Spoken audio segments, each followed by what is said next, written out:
సామాన్యుడిలా కనిపించే అసామాన్యులు ఆయనే మన రాష్ట్ర ఉప ముఖ్యమంత్రి వర్యులు శ్రీ కొణిదెల పవన్ కళ్యాణ్ గారిని మాట్లాడవలసిందిగా ఆహ్వానిస్తున్నాం.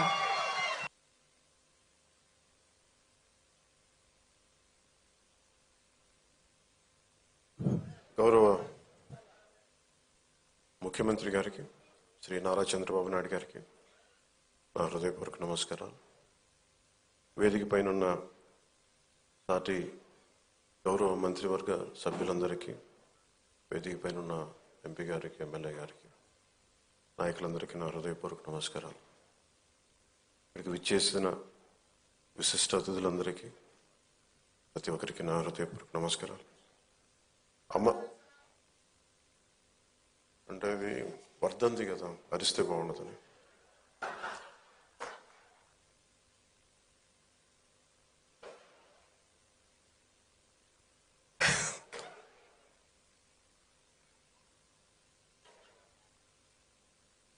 అమరజీవి పొట్టి శ్రీరాములు గారికి ఆయన వర్ధంతికి ముందస్తుగా చేతులెత్తి ఆయనకి నా నివాళులు అర్పిస్తున్నాను.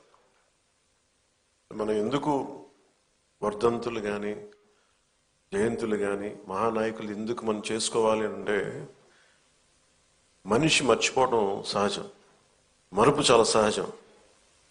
ఎవరైతే మనకు అన్నం పెట్టారో, ఎవరైతే మనకు నిలబడ్డారో, ఎవరైతే మన కోసం పనిచేశారో, తల్లిదండ్రులు కూడా మర్చిపోతాం మనం.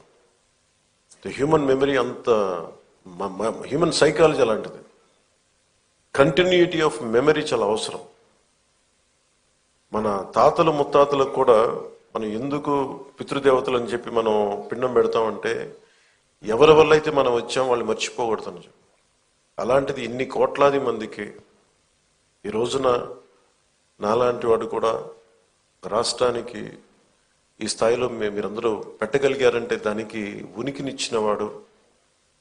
50 రోజుల పైన అన్నపానీయాలు లేకుండా కడుపు మలమలమల మాడిపోతూ, పేగులు యాసిడ్ పేగుల్లోంచి వస్తూ ఉంటే, మంటలు మండిపోతూ ఉంటే, దానికి ఏమి చేయాలో తెలియక ఒక మట్టి తీసుకొని, బంక మట్టి తీసుకొని ఒక బట్టగా రాసి దాన్ని తడిపి పొట్టకి చుట్టుకొని మహాక్షోభ అనిపించిన మహానుభావుడే.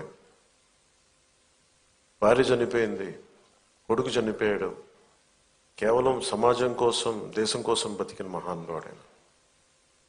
ఆయన వేదన ఇవన్నీ ఎప్పుడు ఎక్కువ మందికి తెలియదు. ఆయనకి ఏదో ఒక ఆయన వల్ల వచ్చిందని ఒక చిన్నప్పుడు స్కూల్లో చదువుకుంటూ మాకు అనిపించింది. అంతకు మించి ఎప్పుడు ఉండేది. నాకు ఎప్పుడు కూడా ఎందుకు వెతికేవాడంటే, స్పెషల్ పాలిటిక్స్కి వచ్చాక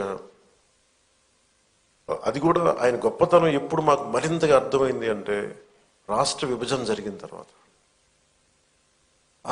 జరిగిన తర్వాత ఎవరైతే మనకి మూలకారకులు ఆంధ్రప్రదేశ్కి, ప్రతిసారి పొట్టి శ్రీరాములు గారి విగ్రహం ఎతకాలి అంటే ఆర్యవైశ్య సమాజంలో దొరుకుతుంది తప్ప తక్కువ చోట్ల దొరుకుతుంది. ఆయన ఒక జాతికి నాయకుడు కాదు, ఒక కులానికి నాయకుడు కాదు, ఆంధ్ర జాతికి నాయకుడే. అలాగే భాషా ప్రయుక్త రాష్ట్రాలకి ఆద్యుడు, దానికి దారి వేసినవాడు. స్వాతంత్రం వచ్చిన తొలి రోజుల్లో ఇది. ఇందాక మనం దాంట్లో చూస్తూ ఉంటే ఆయన మీద చేసిన డాక్యుమెంటరీ